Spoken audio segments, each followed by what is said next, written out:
Hello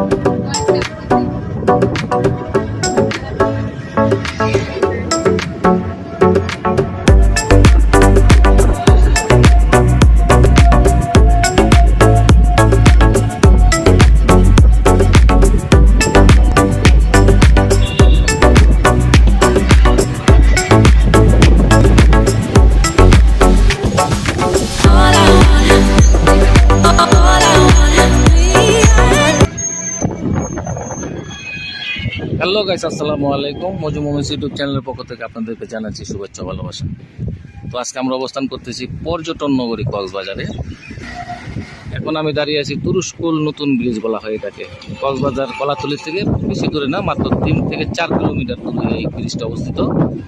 তো ঘুরে যেতে পারেন এবং উপভোগ করতে পারেন নতুন একটি ব্রিজের বিভিন্ন প্রাকৃতিক ভিউ আপনারা তুলে নিয়ে যেতে পারেন, স্মৃতির পাতায় গেঁথে রাখতে পারেন। তো যেহেতু আজকে সকালে আমরা ঘুম থেকে উঠে ব্রেকফাস্ট করলাম, করার পরে ভাবতেছিলাম যে একদম কাছাকাছি কোথায় যাওয়া যেতে পারে। তো এক অটোওয়ালা ভাইয়ের সাথে পরিচয় হলো। সে বললো যে আপনার তুরস্কুল নতুন ব্রিজ ঘুরে যেতে পারেন, একদম কলাতলি থেকে একদম কাছে, ভাড়া পড়বে মাত্র 200 টাকা অটো ভাড়া। দামাদামি করে নেবেন, না হলে পরে পস্তাতে হবে। ব্রিজটি দেখেন, আমার এই সাইডটাতে একদম ঢালু, গাড়িগুলো উঠতেছে খুব সুন্দর। আর অপর পাশে এই যে, আর আমার ডান পাশে দেখতে পাচ্ছেন, এটাকে বলা হয় 6 নম্বর জিটি ঘাট। এখান থেকে মানুষ স্পিড বোট বা বিভিন্ন ট্রলারে করে তারা মূলত মহেশখালী দ্বীপে ঘুরতে যায়, যারা তারা এই ঘাটটা ব্যবহার করে। দেখুন, এইমাত্র মহেশখালী থেকে একটি স্পিড বোট এসে পৌঁছিল ঘাটে। আর আমার হাতের বাম পাশে দেখতে পাচ্ছেন, এখানে সবুজের সমারোহ, বিভিন্ন নারিকেল বাগান, এবং ওই পাশটাতে আছে রেসিডেন্সিয়াল এলাকা। তো সব মিলিয়ে বলা যায় ভালো একটু আনন্দ রয়েছে এখানটাতে। ঘুরে যেতে পারেন, একদম কাছাকাছি আছে কলাতলি থেকে। যারা অল্প দূরত্বের মাঝে ঘোরা পছন্দ করেন তারা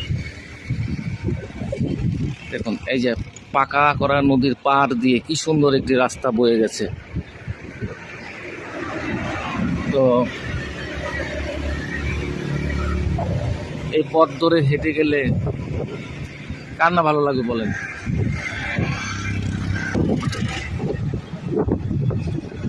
হ্যাঁ, আমাদের অটোওয়ালা ভাই আমাদের জন্য অপেক্ষা করতেছে, এই যে দেখতে পাচ্ছেন।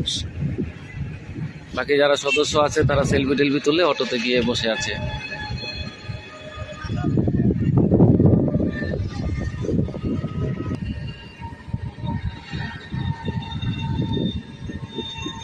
এই যে এখানে দেখতে পাচ্ছেন আমাদের অটোওয়ালা মামাকে। মামা একটা হাই বলে দাও।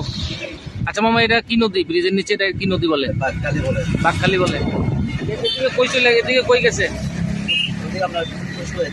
তুরস্কুল। হ্যাঁ দর্শক শুনলেন, এটা হলো বাঘখালী নদী বলে এটাকে। ওদিক সামনে, একদম সামনে তুরস্কুল বলা যায়, বলা হয়ে থাকে। তুরস্কুল পর্যন্ত চলে গেছে নাকি।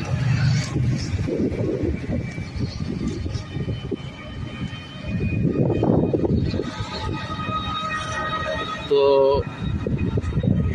আপনাদের মাঝে ছোট্ট একটা ভিডিও উপহার দিলাম। আশা করি ভিডিওটা ভালো লাগবে। ভালো লাগলে অবশ্যই আমার চ্যানেলটাকে সাবস্ক্রাইব করে পাশে রাখবেন। সবাই ভালো থাকবেন, সুস্থ থাকবেন। আল্লাহ হাফেজ।